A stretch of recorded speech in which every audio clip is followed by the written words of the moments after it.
estamos saliendo de viaje. Hay un viaje que lo han organizado de una forma extraordinaria, un grupo de hermanos colaboradores del grupo número 1.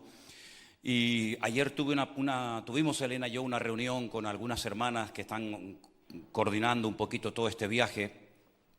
Y le dije, y hermanos, ¿y de cuánta gente más o menos estamos hablando? Porque nos vamos un mes y medio, ¿sí? Vamos a estar recorriendo diferentes estados de los Estados Unidos, aprovechando que estamos cerca de México. Vamos a dar un salto a México para ver los hermanos y las obras que tenemos allí. Y me dice, bueno, en este momento, ya inscritos que han pagado su inscripción. Cuando hablo de pagar la inscripción, no me refiero a pagar una entrada para un culto. No, nosotros no trabajamos así. Lo que pasa es que no tenemos locales de culto. Tenemos solamente, quiero decirles que solamente tenemos un local de culto con el nombre, con dirección, con todo, en el estado de Nevada, en Las Vegas. Ahora mismo nos están viendo los hermanos en directo, tienen 5 pantallas en el salón y es el único local de culto que tenemos en los Estados Unidos. Entonces tenemos que alquilar hoteles, tenemos que alquilar salones de hoteles, ya los hermanos vienen, cenan, hacemos culto, hacemos bodas, presentamos a niños, hacemos bautismos a una hora diferente al culto. Y claro, pues todo eso lógicamente hay que pagarlo, ¿no? Los hermanos de Estados Unidos y de otros países han cubierto absolutamente todo. Esta iglesia no ha puesto ni un centavo en este viaje. Todo lo han cubierto los hermanos y está yendo de maravilla. Han recogido todo lo necesario y más para poder cubrir con todos estos gastos. Pero a lo que iba, hermana, ¿y cuántos más o menos se han anotado para este evento? ¿Saben cuánta gente ya están anotados con su inscripción pagada? 5,000 personas. 5,000 personas. Dice, pero, pastor, quiero que sepa que hay otras iglesias donde vas a predicar, iglesias bautistas en New Jersey, en Miami y tal, que no contamos con esa membresía, porque son gente de otras congregaciones, solamente de los que se han inscrito oficialmente a través de donde tenían que haberse anotado, 5,000 personas. Así que tendremos que aprendernos 5,000 nombres nuevos en este viaje. ¿Qué les parece? Oren por favor, porque va a ser un viaje muy intenso. No vamos a parar. Me mandaron una lista y creo que hay como más de 30 predicaciones en ese corto periodo de tiempo, y cuando no predicamos porque estamos viajando en coche o en avión de un estado a otro. Vamos a ir desde la costa este hasta la costa oeste, vamos a estar por un montón de lugares con cambios horarios. Aparte de todo eso está el pastor online, que tendré que hacerlo en algún momento, están los devocionales de cada día. Así que el Señor nos dé fuerza y nos dé gracia, pero yo estoy plenamente convencido que va a ser un tiempo extraordinario. Y ya le dije a las hermanas, vayan pensando el año que viene en organizar 2 congresos, no uno, porque es un país demasiado grande. 2 congresos para el mes de mayo, uno en la costa este y otro en la costa oeste, aparte del que ya estamos también organizando al año que viene para la Semana Santa, como ha sido este año. Así que trabajo hay para dar y vender. Trabajo hay, nos hacen falta, mira, maestras de escuela dominical. ¿Dónde quieres ir a trabajar? ¿A Colombia? Te mando mañana. ¿A México? ¿A Estados Unidos? Nos hacen falta maestros, nos hacen falta pastores. Nos hacen falta líderes de jóvenes, nos hacen falta músicos. Si alguien aquí dentro se aburre o busca afuera, es porque no has hablado conmigo. Porque trabajo hay que no te puedes ni imaginar. Todos los días se abren puertas, todos los días nos llaman iglesias, todos los días nos llaman pastores, aparte de lo que ya tenemos. Por eso yo hoy voy a hablar de un tema que cuando yo lo anuncie ahora, aunque ya se anunció el título en el canal, ustedes dirán, o alguno dirá, pero yo eso ya lo sé. Es que yo sé antes de comenzar a predicar que muchos de ustedes ya saben lo que yo voy a predicar esta tarde. Cuando comience a compartir algunos textos y algunos temas y algunas cosas, algunos de ustedes, no todos, dirán, eso yo ya lo sabía, eso yo ya lo había oído. Pero también sé que hay algunos aquí que a lo mejor nunca han oído lo que yo voy a compartir en esta tarde. Porque de lo que quiero hablar es, ¿qué es la iglesia? Cierra tus ojos ahí donde estás y oramos al Señor un momentito. Los niños pueden pasar a las clases de escuela dominical. Mientras tanto, por favor, en silencio. Los demás nos quedamos aquí a oír la palabra de Dios, junto con todos nuestros hermanos que nos están viendo en México, en Colombia, en Estados Unidos, en tantos y tantos países, donde hay familias, grupos enteros de hermanos, ahí en la sala de su casa, su puesto de trabajo, diciéndole al Señor: háblanos, Señor, háblanos, háblanos, enséñanos, Señor, a hacer las cosas bien, a tener un concepto claro de lo que es y de lo que no es la iglesia. ¿Para qué la pusiste en esta tierra? ¿Cuáles son sus funciones, sus responsabilidades? ¿Y cuál es mi sitio en el cuerpo de Cristo? Háblanos y muéstranos, Señor, a la luz de tu palabra, las verdades que tenemos que recordar y en otros casos las verdades que tenemos que aprender. En el nombre de tu amado Hijo Jesús. Amén y amén. Quiero llevarles en primer lugar a la primera carta que el apóstol Pablo le escribió al joven pastor Timoteo. Pablo abrió una iglesia en una ciudad enorme, muy famosa, llena de templos paganos, llamada Éfeso. Estuvo 2 años al frente de esa congregación. Imagínense el nivel de enseñanza que tenían esa gente. En esa ciudad Pablo fue apedreado. Fue apedreado de tal manera que lo dieron por muerto. Y lo cogieron como si fuera un trapo de ropa sucia y lo tiraron fuera de la ciudad. Y dice que los hermanos de la iglesia vinieron, lo rodearon. Seguramente más de uno se habrá echado sobre su cuerpo llorando. Y en ese momento la Biblia dice que Pablo se levanta otra vez. Y algunos creen que Pablo ese día resucitó de los muertos. Tiempo más tarde él dice que en Éfeso peleó contra fieras. Es decir, los comentaristas creen que a lo mejor a Pablo lo echaron en la arena de algún circo romano a pelear con alguna fiera salvaje y el Señor lo cuidó y lo protegió. Fíjense de lo que estamos hablando. A los 2 años decide dejar la iglesia, se va a otro lugar, pero alguien tiene que atender la obra. Alguien preparado, alguien capacitado, alguien fiel tiene que quedarse al frente de esa congregación que cuenta la historia secular que probablemente rondaban los 200,000 miembros.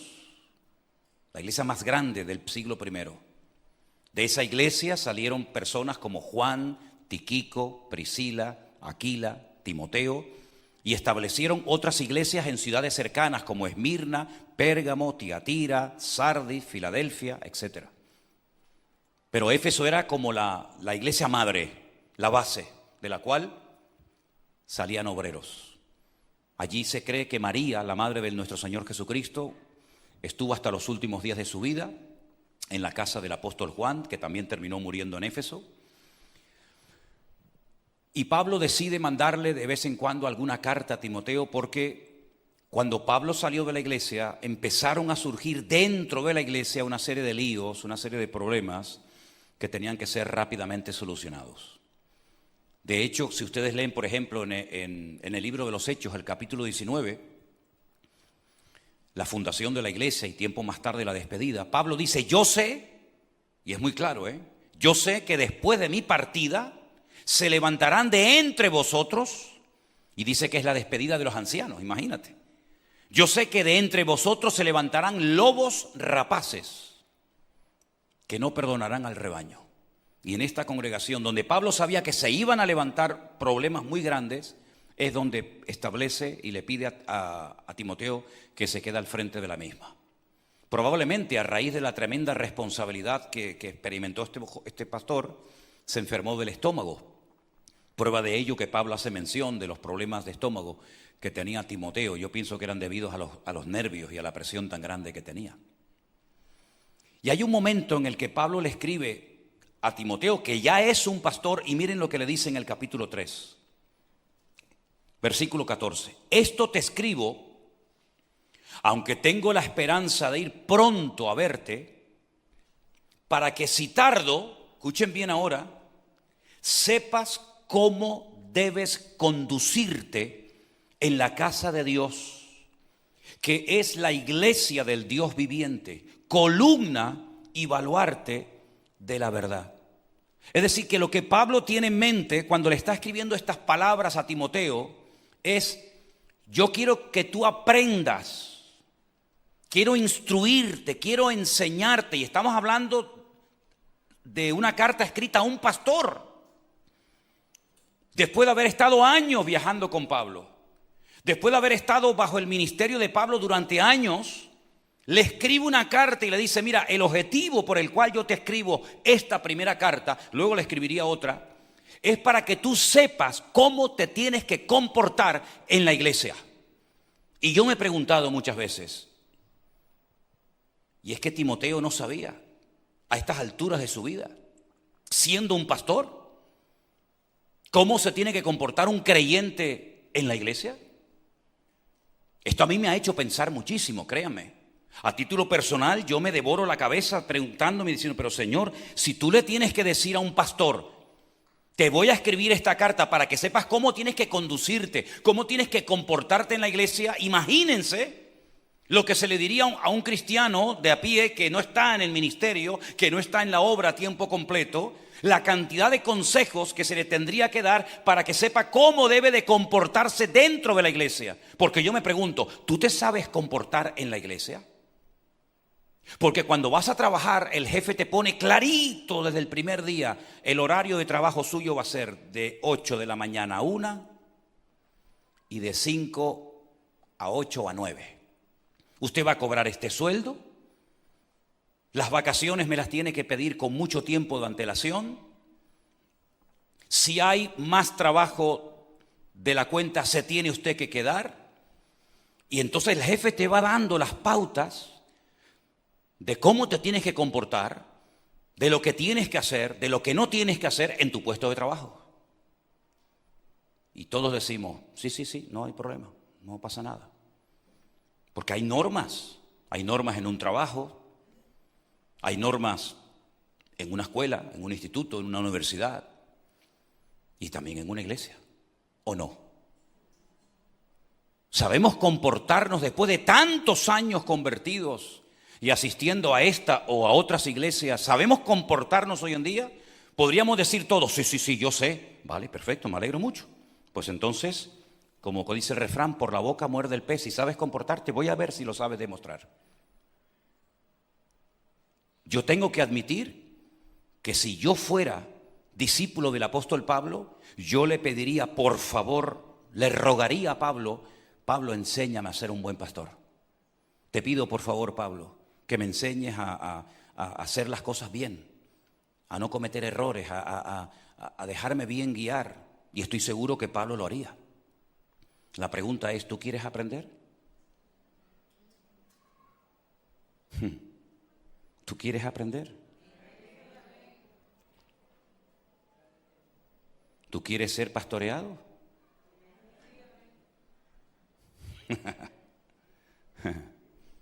Hay gente que no quiere ser pastoreada. Soy perro viejo en esto, hermano. Es defecto profesional. Hay gente que es imposible pastorearla. Ni yo ni nadie. No es porque estén en esta iglesia, no, es en cualquiera, donde vayas. Hay gente que no quieren ser pastoreados. No quieren. Yo esta mañana en el culto que tuvimos de bautismo en el Puerto de la Cruz, le dije a los hermanos que hoy me gustaría hablar de la diferencia que hay entre congregarse e involucrarse en la iglesia. No es lo mismo, ¿eh? Aquí hay gente en esta iglesia que se congrega, pero no están involucrados. Yo lo sé, tengo 61 años, voy a hacer ahora. Y este año, en el mes de mayo, cumpliremos 41 años de ministerio. Y lo que más, hubieron dos cosas que a mí me costó muchísimo aceptar cuando yo decidí servir al Señor. Dos cosas que años he estado luchando con eso porque digo, no puede ser. Yo no me entra en la cabeza que eso pueda suceder. Pues me equivocaba. Me costó muchísimo aceptar que en el ministerio existen celos y envidias. No me entraba en la cabeza. A mí no me entraba en la cabeza que una persona puede ponerse celosa porque Dios bendice a uno más que a otro, o porque este tiene más que el otro, o porque este es más conocido que yo. A mí no me entraba eso en la cabeza. Porque yo creo que la envidia y los celos en la iglesia no deberían de existir. Yo creo que deberíamos de gozarnos cuando un hermano, cuando un pastor, cuando una iglesia está siendo prosperada, está creciendo, está siendo bendecido. Yo creo que la alegría debería ser de todos, ¿sí o no? Y como también nos debería de doler cuando una iglesia no crece. O cuando nos enteramos de que un pastor ha muerto, cuando nos enteramos que una iglesia se ha cerrado, o una iglesia no tiene músicos, o no tiene maestra de escuela dominical. Claro, nos debería de doler y también nos debería de alegrar la bendición y la prosperidad. Y yo te digo, tardé años en decir, no puede ser que haya pastores con celos y envidia. No puede ser. Pues lamentablemente los hay. ¿Qué quiere que les diga? Y otra cosa que me afectó muchísimo, me costó muchísimo aceptar, es que hay gente que no van a cambiar. Gente que no quieren ser pastoreados. Gente que no quiere aprender. No me entraba en la cabeza. No me entra en la cabeza porque yo digo, entonces, ¿para qué se convirtió? ¿Para qué viene esta iglesia? ¿Para qué vienen aquí? No me entraba en la cabeza, ni me entra. Cuando yo leo en estos días, yo te escribo esto para que sepas cómo debes conducirte, cómo debes de comportarte, cómo debes de actuar en la iglesia del Señor, en la casa de Dios, que es la columna y el baluarte de la verdad. Y esto se lo dice Pablo a otro pastor. Yo digo, Dios mío, ¿cuánto tenemos que aprender? Entonces el tema o el título del mensaje es ¿qué es la iglesia? ¿Qué es la iglesia? ¿Y qué no es la iglesia? Todos sabemos a estas alturas, creo que lo tenemos muy claro, que la iglesia no es el edificio, no son las paredes. Eso lo tenemos clarísimo, ¿sí o no? Nosotros podríamos reunirnos aquí en esta plaza, en el monte, en la playa, y seguiríamos siendo iglesia, porque la iglesia no es un edificio, no son las bancas, no es el púlpito, no son las luces, no es el equipo de sonido. La iglesia somos nosotros, hombres y mujeres lavados, comprados, redimidos por la sangre de Jesucristo. Y nos da igual si tenemos sonido o no. Y nos da igual si tenemos buena silla o nos tenemos que sentar en el piso. Nos da igual. Porque no dependemos de esas cosas. Gloria a Dios por las sillas que Dios nos dio. Gloria a Dios. Y gloria a Dios por la gente que ha ofrendado para poder tener un buen equipo de sonido. Y gloria a Dios por el hermano que hace 20 y tantos años compró este púlpito y fuimos a hacerlo para esta iglesia. Y gloria a Dios por los hermanos que han trabajado para tener unos buenos baños y unas clases para los niños. Gloria a Dios por eso. Pero si no tuviéramos nada de eso, seguiríamos siendo iglesia. Porque la iglesia no es la silla, las paredes, las butacas, las bancas. No es eso. Son personas como tú y como yo, que hemos entendido y abrazado el evangelio y hemos decidido servir al Señor con dinero, sin dinero, con gente, sin gente, con apoyo o sin apoyo. Lo tenemos más claro que el agua. Y creo que lo hemos demostrado, ¿eh? Eso está más que claro. Si eso no es la iglesia, ¿qué es entonces la iglesia? Somos nosotros, comprados por Cristo, redimidos por el Señor. Hoy hemos participado del pan y el vino. Luego entendemos que hay un pacto detrás de esto. Un pacto de sangre, un pacto de misericordia, un pacto de amor. Lo entendemos. Hoy hermanas se han bautizado. ¿Por qué? Porque han entendido el evangelio. No es que ha sido una emoción, es que han entendido el evangelio. Han nacido de nuevo y quieren manifestar su fe sin vergüenza, sin ocultarse, delante de testigos y delante de Dios, por supuesto, con el acto del bautismo. Todo eso lo tenemos claro.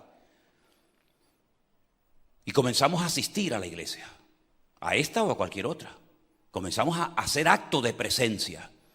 Y los que están casados, pues vienen con sus esposos, con su marido, lógicamente. Y si tienen hijos, pues vendrán con sus hijos. Y si tienen nietos, pues vendrán con sus nietos, ¿verdad? Y comenzamos a asistir. Decimos, bueno, ¿cuándo se reúne esta iglesia? Pues mira, tenemos un culto los jueves por la tarde. Tenemos un culto de jóvenes los sábados. Hay un culto por la tarde aquí.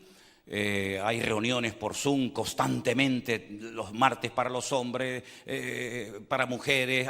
Constantemente hay prácticamente actividades todos los días. Yo lo dije el otro día, reuniones de hombres. Todos los martes hay una reunión de hombres donde hay ahí un montón de hermanos. Reuniones de oración, ahí tienes reuniones de oración. ¿Quieres? Hay de todo. Hasta escuela dominical para niños que no son de aquí, que son de otros lugares. Niños que viven en la selva, niños que viven en lugares donde no hay iglesia y se les da escuela dominical para ellos y para ellas. Porque la iglesia virtual no es ponerse delante de una pantalla a ver un culto. Eso lo hace cualquiera. Detrás de todo esto hay maestras de escuela dominical, detrás de todo esto hay actividades, hay cursos, hay oración, hay montones de cosas. ¿Se da cuenta? Prueba de ello que esta tarde hay personas aquí físicamente que se han convertido, se han reconciliado con el Señor, han entendido el Evangelio a través de las redes sociales. Y Dios ha hecho milagros de sanidad y de liberación y gente que ha dejado la idolatría. ¿Por qué? Porque han entendido el Evangelio, gloria al Señor, por estos medios. Gloria a Dios, ¿verdad? Pero la iglesia, una cosa es asistir y otra cosa es estar involucrado en la iglesia. Recientemente le pregunté a una persona, o hace algún tiempo le pregunté a una persona, le dije, mira, ven un momentito. Chalco, Torreón, 2 o 3 nombres más les di. Y me decía, ¿eso qué es? ¿Eso qué es? Digo, déjalo. El Centro Evangélico Vida Nueva no es simplemente este local que tenemos aquí. El Centro Evangélico Vida Nueva son niños, cientos de niños, y obras que están surgiendo por todas partes, y familias enteras, y hermanas que de su bolsillo están pagando locales, como por ejemplo en Cuenca, donde nos están viendo ahora mismo, porque no tienen un pastor que los atienda, pero han alquilado de su dinero un local para ver los cultos. Y en Torreón, y en Chalco, y en Colombia, y en tantos lugares más, que podríamos abrir ahora mismo una obra, porque ya la gente está. Esto nunca ha pasado, por lo menos en la historia de mi ministerio, nunca he visto que la gente está antes del obrero, nunca. Hemos abierto muchas iglesias, no solamente esta ni la de... Hemos abierto unas cuantas. Y siempre era el obrero el que iba. El que en tu casa, en el salón de tu casa, hablabas con el vecino, con el amigo, con el compañero, con fulano, con mengano, con algún hermano que no se congregaba, nos reuníamos, después crecíamos, alquilábamos un local, después nos íbamos a otro sitio, a otro local. Pero que los obreros, que las ovejas están primeros que el obrero, yo nunca había visto esto. Nunca. Yo le puedo dar a usted 10 o 12 sitios ahora mismo de la península ibérica, sin contar otros lugares, donde usted va y ya la gente está, pero no está el obrero, porque la mies es mucha. Y los obreros son pocos y a veces malos. ¿Qué le parece? Pero ya la gente está. ¿Quién nos iba a decir a nosotros? Era un pueblo de Castilla-León, con lo dura y con lo cerrado que son esas personas de allí. Ahí hay un grupo de hermanos en Ciudad Rodrigo, un pueblo precioso, uno de los pueblos más bonitos de España. Ciudad Rodrigo, provincia de Salamanca, a poquitos kilómetros de la frontera de Portugal. Ahí hay un grupo de hermanos. Mañana se puede ir una familia allí y abre una iglesia. Ya están la gente allí. Madrid ya tenemos una iglesia. La hemos bautizado. Ahí hay un grupo de hermanos preciosos. En Andalucía, donde quieran, pero no están los obreros. Entonces una cosa es asistir a la iglesia y otra cosa es estar involucrado. Y eso es lo que yo echo de menos en esta iglesia. Eso es lo que yo no sé transmitir a la iglesia. Y lo dije el jueves y lo vuelvo a repetir hoy. No sé cómo convencerte, cómo inculcarte que no tienes que buscar trabajo fuera, sino que en casa tienes todo el que quieras. Gente involucrada en la obra, porque a la obra no solamente hay que asistir. Saben, el otro día entré a la iglesia y vi una cucaracha. Gracias al Señor que ya se han ido marchando. Se ve que se cambiaron de iglesia. Porque cuando vinimos aquí hace años, la iglesia estaba llena de cucarachas. Como no teníamos ni donde caernos muertos, no teníamos dinero para fumigar la iglesia. No había dinero. Entonces entraban a los cultos de los jueves, de los domingos, a las escuelas dominicales, iban al rastro, se paseaban por toda la iglesia. Después, gracias al Señor, el Señor nos suplió y pudimos fumigar la iglesia. Fumigar se dice, ¿no? ¿Sí? Pudimos fumigar la iglesia y entonces ya las cucarachas como que se han ido. Pero el otro día entré y en la entradita había una patas arriba. Estaba todavía medio viva, medio coleando. Las cucarachas han asistido a esta iglesia durante años, pero nunca se involucraron en la iglesia. ¿Usted quiere ser oveja o quiere ser cucaracha? Porque cucarachas siempre hemos tenido, pero nunca han formado parte de la membresía. A ver, sáqueme la lista de las cucarachas que tenemos en la membresía de la iglesia. Tenemos una cucaracha con patas grandes, una con patas cortas, una que vuela, una que no vuela. ¿Usted quiere ser oveja o quiere ser cucaracha? ¿Cómo es posible que yo reciba más llamadas de afuera diciéndome, pastor, úseme en lo que sea, y nadie me habla de mi iglesia que quieren ser usados en el Señor? ¿En qué estamos fallando, Elena? ¿Qué estamos haciendo mal?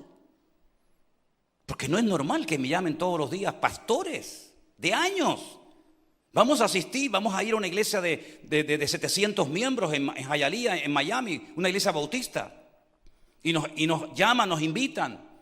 Y gente que se ofrece de todo el mundo para hacer lo que sea. Y de mi iglesia local nadie me llama, nadie me dice, oye, hace falta ir a enseñar a los 30, 40, 50 niños que hay en Colombia y no hay escuela dominical. ¿Puedo ir ahí a echar una mano unos meses? Vete para allá. ¿No mandamos a Osvaldo a México? Osvaldo lo mandamos a México, pagado, subvencionado por la iglesia para que él estuviera allí haciendo una obra, y hizo unos baños, hizo unas paredes para tener aquel local que tenemos alquilado dignamente, ¿verdad? Entonces, mis queridos hermanos, a la obra no solamente hay que venir a asistir de acto de presencia. Si sacáramos una foto ahora, si ahora sacáramos una foto, si ahora hiciéramos así un barrido con las cámaras, quedaría registrado que tú hoy estuviste en la iglesia. Con esa ropa, con esa falda, con ese pantalón, quedaría registrado. Pero eso es una cosa muy diferente a que tú estés involucrado en la obra. ¿Cuánto vale el alquiler del local en Las Vegas? Nadie lo sabe porque nadie lo ha preguntado. ¿Cuánto vale dar de comer en esa campaña evangelística que vamos a hacer al aire libre para los homeless, los sin hogar en Las Vegas, donde ya se ha comprado la comida, donde ya las hermanas están haciendo toda la comida, porque vamos a hacer unos actos evangelísticos al aire? ¿Cuánto vale dar de comer a esa gente? ¿Cuánto vale el local que tenemos alquilado en Torreón? ¿Cuánto vale? ¿Quién compró las sillas? ¿Quién compró el equipo de sonido? ¿Quién compró las pantallas para que los hermanos ahora estén viendo en directo el culto? ¿Quién? ¿Se le está mandando alguna ofrenda a los hermanos de Colombia? ¿Se le está mandando alguna ofrenda a los hermanos de México? ¿Qué necesidad tienen los hermanos en México, en Colombia, en la península? ¿Qué necesidad hay? Ustedes no lo saben porque nadie pregunta. Nadie pregunta. Somos nosotros los que tenemos que rompernos la cabeza. Saca números por aquí, saca números por acá, saca de aquí, pon por acá, quita de aquí, dale a este, saca de esto, dale aquí, dale por allá. Y yo veo a algunos que están jugando. ¿A qué estáis jugando algunos? ¿A qué están jugando algunos de ustedes? Porque algunos están jugando a ser cristianos, no están jugando seriamente en las cosas del Señor. Hay tanto por hacer en la obra que a mí me queda menos ministerio del que ya he desarrollado. No lo sabéis. Que vamos a cumplir, Elena y yo, este año 61 años. Y ojalá me quedaran a mí 40 años más de ministerio, pero lo dudo. Ojalá que el Señor me dé 40 años más de ministerio. Pero la obra no solamente hay que venir a la iglesia y hacer acto de presencia y amén, vale, ya está. Sino que somos un cuerpo. Y en ese cuerpo el ojo no lo puede hacer todo. Y la mano no lo puede hacer todo. Nuestro hermano Osvaldo el viernes va a ser operado de la oreja. Tiene ahí unas cositas en la oreja. Las piernas están perfectamente, el corazón perfectamente, los oídos, la boca, todo. Pero hay un problemita ahí en la oreja que hay que operarlo. Pero es que un solo miembro no puede hacer absolutamente todo en la casa de Dios, en la iglesia. Timoteo, yo te escribo para que sepas cómo debes de comportarte. Y una de las cosas que el Señor dio a la iglesia, y esto es para todos, y si te duele, me da igual. No vas a canalizar nunca tu llamado ni tu ministerio fuera de tu iglesia. Esa es una de las funciones fundamentales de toda iglesia local. Ayudar a la gente a que sepa canalizar su llamado y su ministerio. Si tú quieres ser ayudado, te hablas conmigo. Si no, te buscas otra congregación, papá. Pero dice la palabra de Dios, y te lo voy a demostrar con la Biblia esta tarde, que grandes hombres de Dios, mucho más grandes que yo, sin lugar a dudas, grandísimos hombres de Dios, necesitaron ser enviados por la iglesia. Podían haber dicho, a mí la iglesia enviarme, yo voy solo, me mande o no me mande usted. Entonces tú no has entendido el evangelio. Tú no has entendido cómo funciona el ministerio. Y si empiezas mal, vas a terminar mal.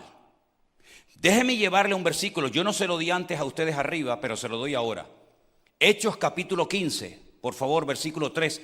Si me lo pueden poner aquí en la pantalla para que los hermanos lo lean conmigo. Surge un problema en la iglesia, en las iglesias, mejor dicho, de la época, y hay que solucionarlo. Han entrado en la congregación doctrinas raras y extrañas.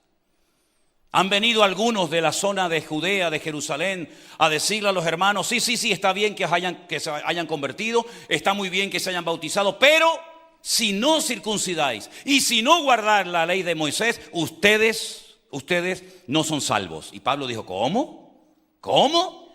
Yo pregunto, a ver, tú ya llevas un tiempito en el Evangelio. Yo creo que la respuesta la vas a saber, te lo aseguro. ¿Ustedes creen que a estas alturas de la vida de Pablo y de Bernabé, como también vamos a ver ahora, él no tenía suficientes argumentos y conocimiento bíblico para ir a Jerusalén y decir, alto, alto, alto, no se pasen? Yo he sido maestro de maestros, yo he sido fariseo y he estado bajo los pies del mejor maestro de Torá de la historia de su época, como fue Gamaliel, nieto de Hilel, uno de los mejores rabinos de la historia. No me vengan a mí con el cuento ahora de que la gente que se ha convertido con nosotros tiene que circuncidarse y tienen que guardar la ley de Moisés para ser salvos, porque eso es rotundamente falso. Y estoy plenamente convencido que Pablo hubiera ido solo por su cuenta al concilio de Jerusalén y hubiera dejado a la gente con la boca abierta, porque tenía un conocimiento tan amplio de la palabra que hubiera dejado a todo el mundo diciendo, madre mía, lo que este hombre sabe. Pero mire lo que pasó. En el libro de los Hechos, en el capítulo 15, venga conmigo y se va a dar cuenta de lo que sucedió y va a ver el orden. Si vas a trabajar para el Señor, si te interesa trabajar para el Señor, trabaja en orden. Porque si no trabajas en orden, pues ya sabes lo que ocurre, estás en desorden.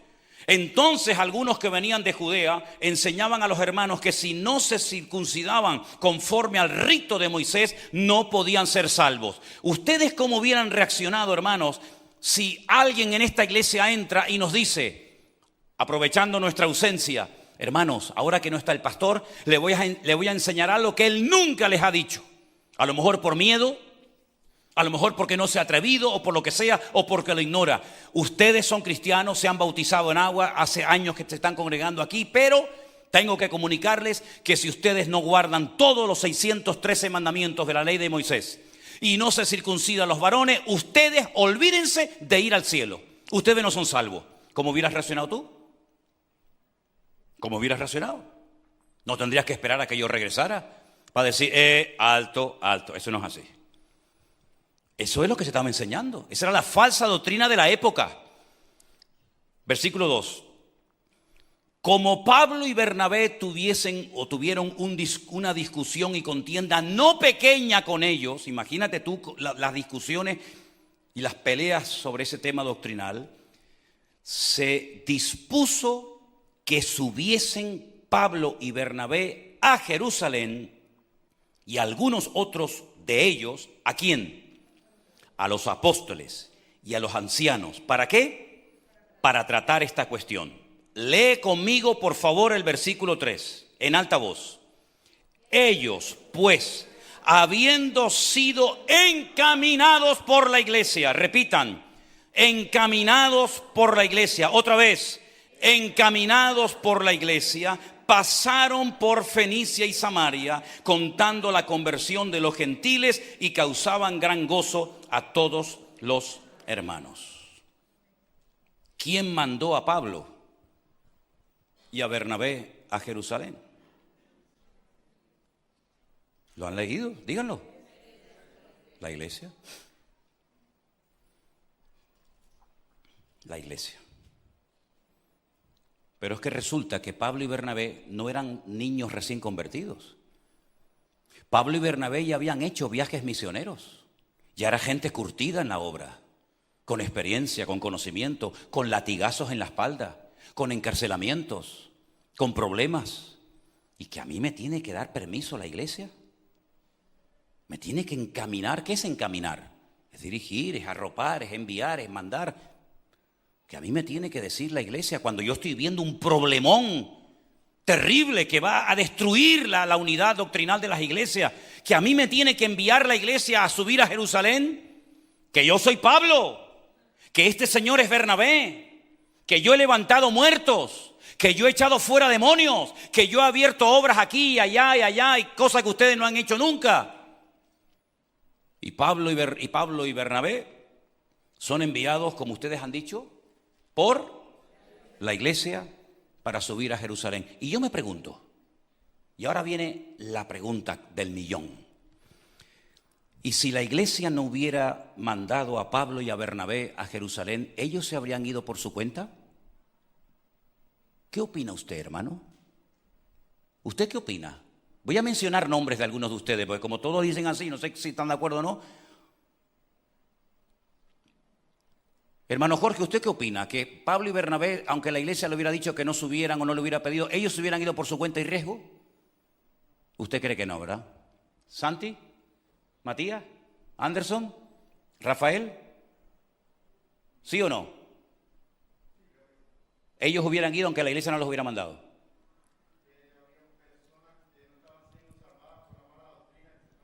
Pero ellos hubieran ido aunque la iglesia les hubiera dicho que no subieran. Pues te equivocas, porque ellos fueron a la iglesia, según dice la palabra de Dios, encaminados por la iglesia. Ellos fueron encaminados por la iglesia. Fueron los delegados oficialmente nombrados por la iglesia para que fueran a Jerusalén a defender la sana doctrina. Si fueron, es porque la iglesia, ojo, que no lo he dicho, se me olvidaba, que eran miembros de una iglesia. Pablo y Bernabé eran miembros de una iglesia. ¿Y para qué? Si son apóstoles. Pero es que ¿acaso los apóstoles o los que predican el evangelio pueden ir como un caballo desbocado por la vida sin membresía, sin pastor, sin iglesia? Eso es lo que se le ha enseñado a la gente hoy en día. Que no importa si el pastor o la iglesia me apoyan o no, que yo lo voy a hacer sí o sí. Pues eso no es lo que enseña la palabra de Dios. Una verdadera iglesia, un verdadero ministerio jamás le va a cortar las alas, ni le va a impedir a nadie que quiere servir al Señor que lo haga, pero decentemente y con orden y en su tiempo y después de orar delante de la presencia del Señor. Eso es lo que yo enseño aquí. Si alguno no lo ve así, tú no puedes seguir congregándote en esta iglesia, amigo. Porque vas por libre y en esta iglesia nadie va por libre. Aquí nos sometemos los unos a los otros. Si usted va a hacer lo que le da la gana, sin consultar al pastor que soy yo, simplemente informándome que a veces ni eso, esta no puede ser más su congregación. Porque en esta congregación, como en el hogar, los hijos tienen que consultar con sus papás. Y no informar a sus papás. Papá, mañana me voy. No, momentito, ¿se va usted a dónde? Mientras usted esté en mi casa, usted respeta las normas que hay en mi casa. Y en esta casa yo le digo a usted que usted aquí no me puede entrar a las 4 de la madrugada. En esta casa usted tiene que estar aquí a la hora que el padre diga lo que sea. Y aquí el que manda es el padre, no usted. Y si no le gusta, ya sabe, coja su montante y viva su vida independiente, pero no pretendiendo que la mamá le haga la comida, que la mamá le planche, que la mamá la atienda y luego el niño o la niña hace lo que le da la gana. Pues aquí en la iglesia tampoco. Aquí en la iglesia hay un orden y el orden es el siguiente. ¿Usted quiere servir al Señor? ¿Usted quiere que el Señor le use? Gloria a Dios, llevo 40 años orando por gente así. Y cada día oro para que el Señor levante hombres y mujeres dispuestos a pagar el precio por el Señor. Pero si tú crees que el Señor te ha llamado, la iglesia tendrá que comprobar si usted ha sido llamado por el Señor o te has llamado a ti mismo. Porque de aquí han salido personas que se llamaron a sí mismos y que la iglesia nunca, jamás apoyó su acto de rebeldía. Todo lo que usted haga fuera del orden establecido por Dios no es la voluntad de Dios. Si usted hace algo como miembro de una iglesia en contra de lo que su iglesia le dice, siempre y cuando, subrayo, porque siempre están los listos que parece que quieren saber más que nadie, siempre y cuando la iglesia no vaya en contra de la palabra. Imagínense que usted dice, yo quiero predicar el evangelio, y se dice, no, usted no puede predicar. Yo quiero repartir tratados por la calle para invitar a la gente a los cultos. No, usted no puede hacer eso. Siempre y cuando lo que se enseña en la congregación sea bíblico, ceñido 100% a la Biblia. Además le digo algo, si alguien hay bíblico en esta isla, soy yo. Si aquí hay una iglesia bíblica y un pastor centrado en la palabra, se llama José Manuel Sierra Páez. Eso está a prueba de bombas. Jamás en mi vida he predicado cosas que no están en la palabra del Señor. Todo el mundo sabe que aquí en esta iglesia hay sana doctrina. Lo saben en todo el mundo y algunos todavía aquí dentro no se han enterado. En esta iglesia hay orden, en esta iglesia hay sana doctrina, en esta iglesia hay palabra de Dios. Y el que quiere crecer aquí, el que quiere crecer, puede crecer. El que no quiere crecer ni aquí, ni con Pablo, ni con Pedro, ni con nadie, va a crecer. ¿Saben por qué? Porque la actitud es lo que marca la diferencia. Pablo sabía mucho, Bernabé sabía mucho, pero ellos eran miembros de una iglesia. Bueno, a lo mejor alguno dirá, bueno, pues entonces lo mejor es no ser miembro de ninguna iglesia y así hago lo que me da la gana. Bueno, vaya usted es libre. No hay ningún problema. Pero dice la Biblia que el formar parte de una iglesia es bíblico y es necesario. Todas las personas que nos escriben, y son cientos todavía, ¿verdad, Priscila? Cientos de correos cada día. Lo primero que le preguntamos es, ¿quién es su pastor? ¿En qué iglesia se congrega usted? Y en el momento en el que nos dicen, no, nosotros somos miembros de esta iglesia, nuestro pastor, digo, hable usted con su pastor, hable usted con su iglesia. Yo bastante tengo con lo mío como para ahora estar pastoreando gente que tienen pastor y tienen iglesia. No es que mi pastor me dijo que no y yo quiero saber cuál es su opinión. No. Si usted no está de acuerdo con su pastor y con su iglesia, tenga el valor, en vez de criticarlo y ponerse en contacto con un señor que vive a 20.000 kilómetros de su casa, tenga el valor de llamarlo por teléfono, sentarse con él y decirle lo que usted cree que tiene que decirle, que por su cobardía me lo está diciendo a mí en vez de decírselo a él. A mí no me gustaría, me daría mucho dolor que miembros de esta congregación tuvieran que llamar a un pastor de 20.000 kilómetros para hacer una pregunta de la Biblia. Es que a mí no me cabe eso en la cabeza. Pues me pasa todos los días. Pastor, ¿y usted qué opina de no sé qué? Y pastor, ¿usted qué opina de no sé cuánto? Y me podría explicar, y yo le digo, pero usted tiene pastor, usted tiene iglesia, sí. Digo, ¿para qué me llama a mí? ¿Pero para qué están los pastores? ¿Para entretenerles a ustedes? ¿Para reírles las gracias? Los pastores están para pastorear y para enseñar. Y que yo sepa, corríjame si estoy equivocado, las ovejas de toda la vida han seguido al pastor. Yo nunca he visto un pastor siguiendo a su rebaño. Hay en internet imágenes tremendas de personas que se acercan a una valla donde están todas las ovejas pastando y llega la gente y empieza a llamar a las ovejas y empieza a silbarle a las ovejas. Las ovejas no le hacen ni caso. Pero en el momento en el que llega el pastor las llama y las ovejas, ¿qué? Dejan de comer y vienen todas. ¿Por qué? Porque conocen la voz del pastor, porque siguen al pastor. Entonces, si usted es oveja de este rebaño, ¿por qué no me sigue? Y te dedicas por internet a mandar mensajitos. ¿Viste lo que dijo Manolo? Y viste las luces, y viste la guitarra, y viste la chica que subió, y viste la puerta que compraron, y viste las luces que no sé qué, y viste el sonido no sé cuánto, y viste no sé qué. ¿Por qué no vienes a mí y me lo dices? Yo no tengo secretaria, nunca tendré secretaria. Yo soy mi propio secretario. Para hablar conmigo aquí, ahora, cuando quieras. A las 3 de la mañana, 4 de la mañana, 8 de la mañana, 3 de la tarde, 5, cuando quieras y donde quieras. No tienes que pedir cita. Que hablar con Manolo es tan complicado. Eso es lo que tú dices. Hablar conmigo es muy fácil. Saben dónde vivo, saben mi teléfono. Dígame qué pastor de los famosos por ahí le da su teléfono particular a todo el mundo. Mi teléfono está en las redes sociales. Tenemos más de 600.000 seguidores. La gente me dice, ¿por qué no te sacas otra línea telefónica? Digo, ¿y por qué? Y si alguien necesita urgentemente hablar conmigo y lo necesita de verdad, ¿por qué me voy a hacer el loco y decir, no, yo no le puedo atender? Si yo decidí hace 40 años servir a la gente. Entonces el que no habla conmigo es porque no quiere. Porque el que quiere tiene acceso directo cuando quiera y donde quiera. Porque hemos vivido hasta 4 años y medio dentro de la iglesia, para más INRI. Era imposible no poder localizar al pastor porque vivía aquí dentro, o lo hemos olvidado. Así que la iglesia es el mejor lugar para canalizar tus dones, tus talentos, tu llamado, tu servicio al Señor. Y es más, es una bendición cuando tu iglesia te apoya. Es una bendición cuando la iglesia reconoce los dones y el llamado que Dios te ha dado. Es una bendición cuando los hermanos dicen, oye, ¿cómo se nota que el Señor te usa a ti en la música, o en la alabanza, o con los niños, o con los jóvenes? Es una bendición. Es una bendición tener una iglesia como la que tú tienes. Yo creo que algunos no lo valoran. Estoy plenamente convencido que hay gente que no valora lo que tienen. No valoran la iglesia, no la valoran. Porque si la valoraran, no la criticarían. Si amaran a la iglesia, se involucrarían en la iglesia.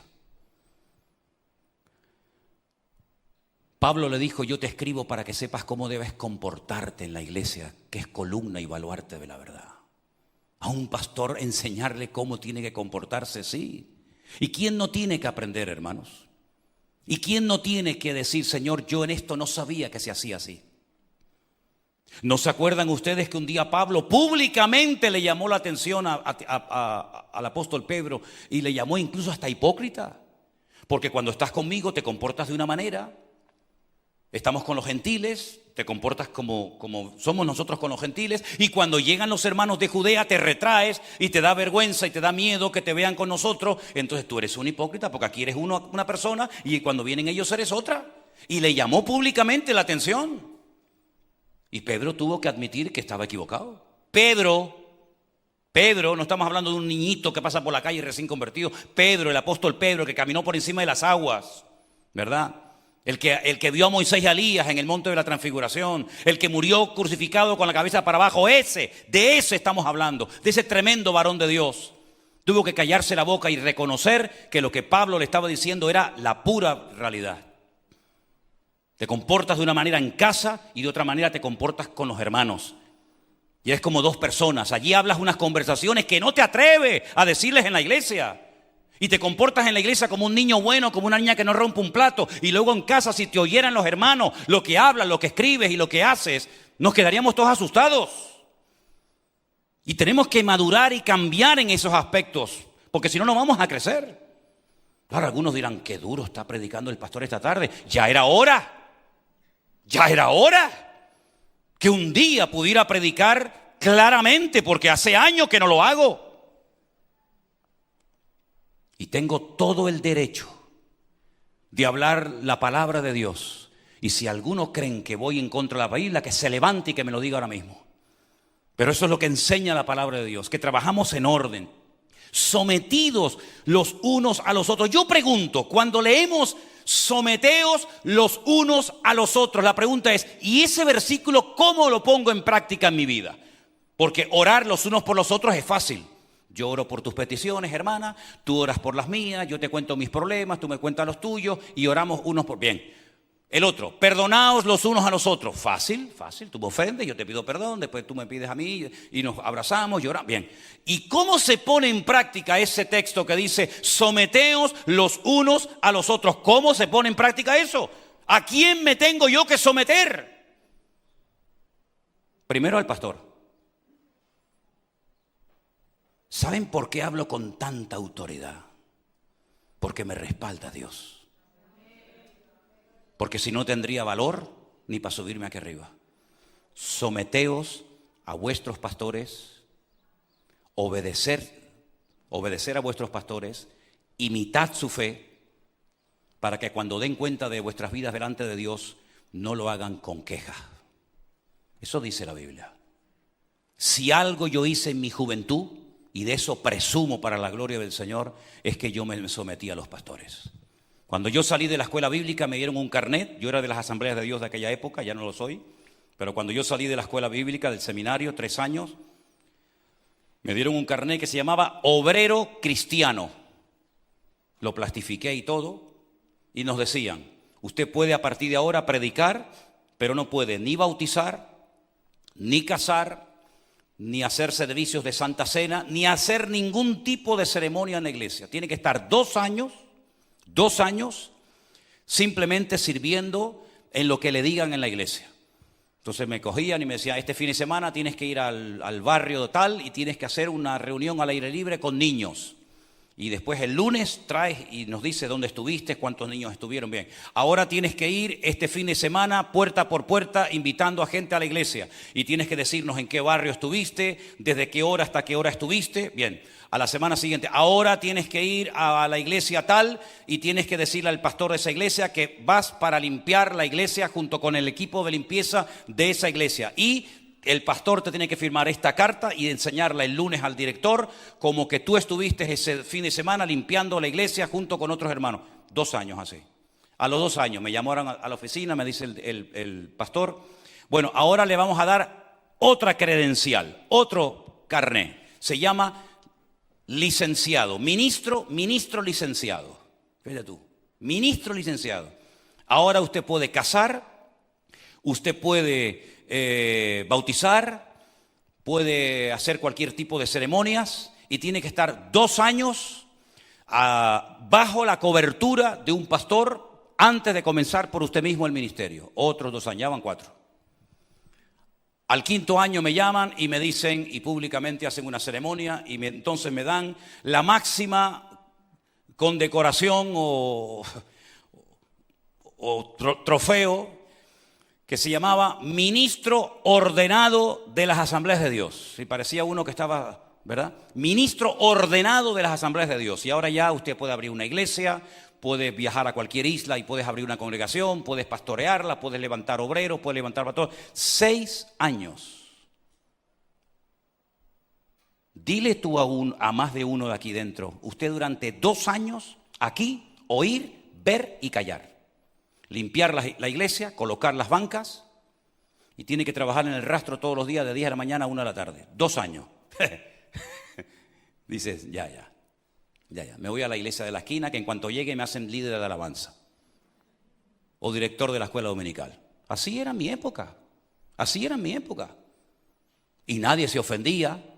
No estoy traumatizado, sino al contrario. Doy gracias a Dios.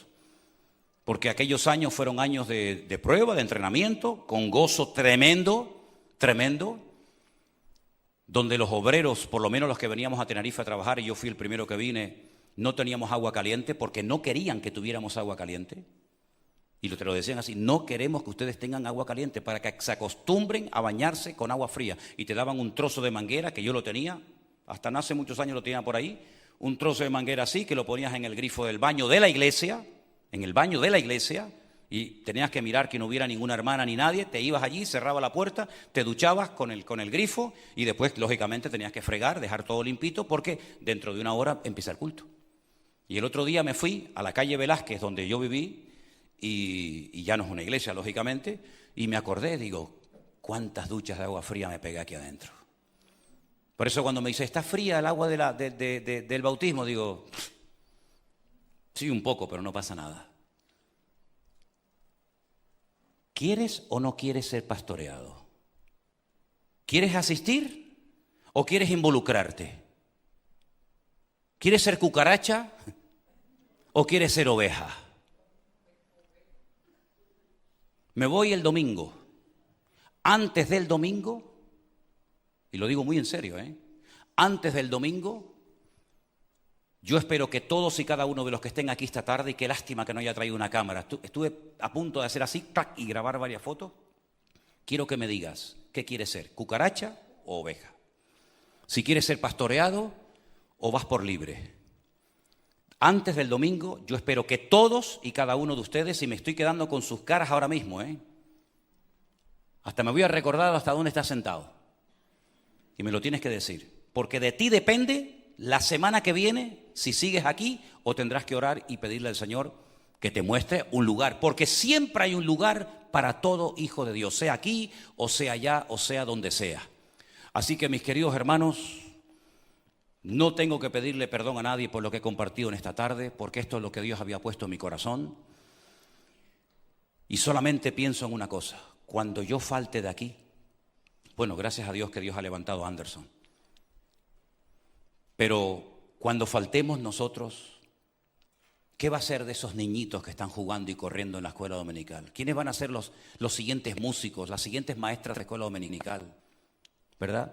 Yo no quiero hacer como hizo recientemente cuando estuve en Italia este pastor que dijo públicamente, hermanos, esta iglesia la abrí yo y cuando yo me muera, la iglesia se muere conmigo. Se quedó tan pancho. No. Aquí dentro está el pastor de esta congregación dentro de unos años. Y están las próximas maestras de escuela dominical. Y están los próximos líderes. Y los próximos misioneros. O vamos a tener que estar nosotros todos los días del tingo al tango corriendo de aquí para allá para atender y bautizar y casar y enterrar a la gente. Yo creo que ha llegado el momento en el que tienes que darte cuenta de que el Señor cuenta contigo. Estamos planificando, sí, el viaje ahora, pero ya estamos orando y planificando el viaje para Colombia y para Ecuador. Lo vamos a hacer, Dios mediante, en septiembre. Ya le he pedido a algunos hermanos de la iglesia, quiero que vengas conmigo, yo no quiero ir solo allí. Y ya estamos orando por ese viaje.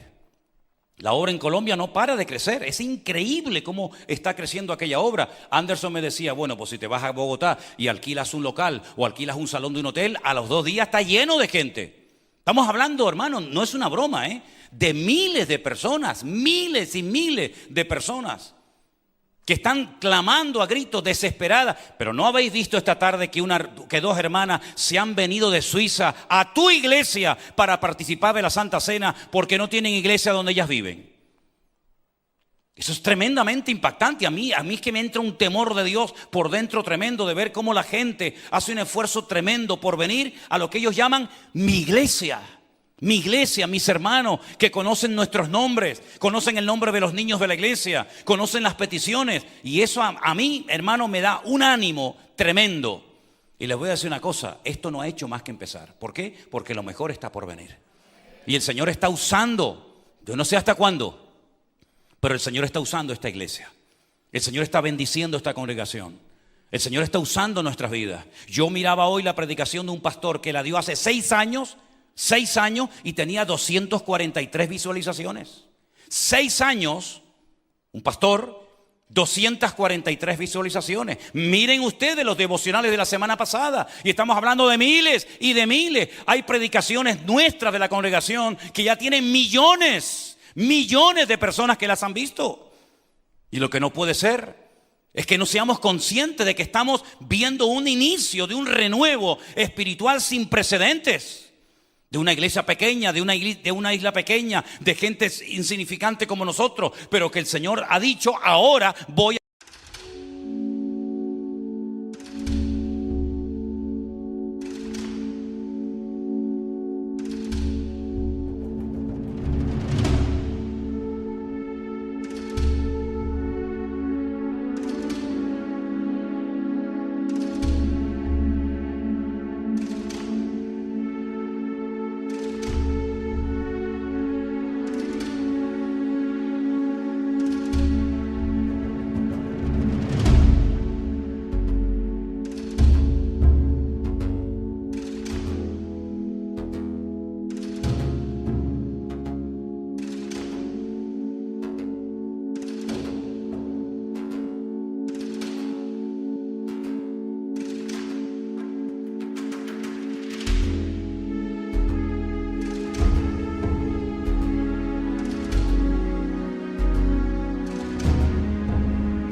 ਸਾਡੀ ਔਕਾਤ ਦੁਨੀਆ ਤੋਂ ਵੱਖਰੀ, ਦਿਲ ਵਿੱਚ ਦਮ ਤੇ ਅੱਖਾਂ ਵਿੱਚ ਸ਼ਕਤੀ। ਜਿੱਥੇ ਵੀ ਲੰਘੇ ਛੱਡ ਦੇ ਰੌਣਕ, ਪੰਗਾ ਲੈ ਕੇ ਵੇਖ ਕਰਦੇ ਸਭ ਨੂੰ ਸ਼ੌਕ। ਸਾਡੀ ਔਕਾਤ ਸਾਡੇ ਨਾਮ ਦਾ ਰਾਜ, ਚੱਲਦੇ ਜਿਹੜੇ ਵੀ ਬਣ ਜਾਵੇ ਅੰਦਾਜ਼। ਗੱਲਾਂ ਵੀ ਸਾਡੀ ਜ਼ਮੀਨ ਤੋਂ ਹਾਈ, ਸਾਡੀ ਔਕਾਤ ਕੋਈ ਨਾ ਕਰਦੇ ਟਰਾਈ। ਸ਼ਹਿਰ ਦੇ ਵਿੱਚ ਵੀ ਸਾਡੀਆਂ ਗੱਲਾਂ ਮਸ਼ਹੂਰ, ਸਾਡੀ ਚੱਲ ਚੱਲਦੀ ਜਿਵੇਂ ਹਵਾ ਦੀ ਧੂਲ। ਦਿਲ ਵੀ ਰੱਖਦੇ ਸਾਫ਼ ਤੇ ਵੱਡਾ, ਪਰ ਪੰਗਾ ਲਿਆ ਤਾਂ ਕਰਦੇ ਜੱਡਾ। ਸਾਡੀ ਔਕਾਤ ਸਾਡੇ ਨਾਮ ਦਾ ਰਾਜ, ਚੱਲਦੇ ਜਿਹੜੇ ਵੀ ਬਣ ਜਾਵੇ ਅੰਦਾਜ਼। ਗੱਲਾਂ ਵੀ ਸਾਡੀ ਜ਼ਮੀਨ ਤੋਂ ਹਾਈ, ਸਾਡੀ ਔਕਾਤ ਕੋਈ ਨਾ ਕਰਦੇ ਟਰਾਈ।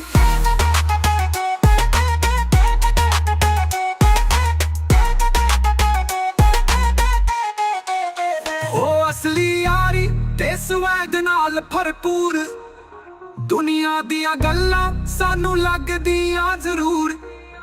ਜਿੱਥੋਂ ਵੀ ਗੁਜ਼ਰੀਏ ਬਣ ਜਾਵੇ ਬਾਤ, ਸਾਡੀ ਔਕਾਤ ਦੁਨੀਆ ਵੀ ਕਰਦੇ ਸਲਾਮ। ਸਾਡੀ ਔਕਾਤ ਜਿਵੇਂ ਸੂਰਜ ਦੀ ਰੋਸ਼ਨੀ, ਦਿਲ ਵਿੱਚ ਜਜ਼ਬਾਤ ਤੇ ਦੁਨੀਆ ਦੀ ਖੁਸ਼ੀ। ਗੱਲਾਂ ਵੀ ਬਣੀਆਂ ਤੇ ਸਟਾਈਲ ਵੀ ਅਲੱਗ,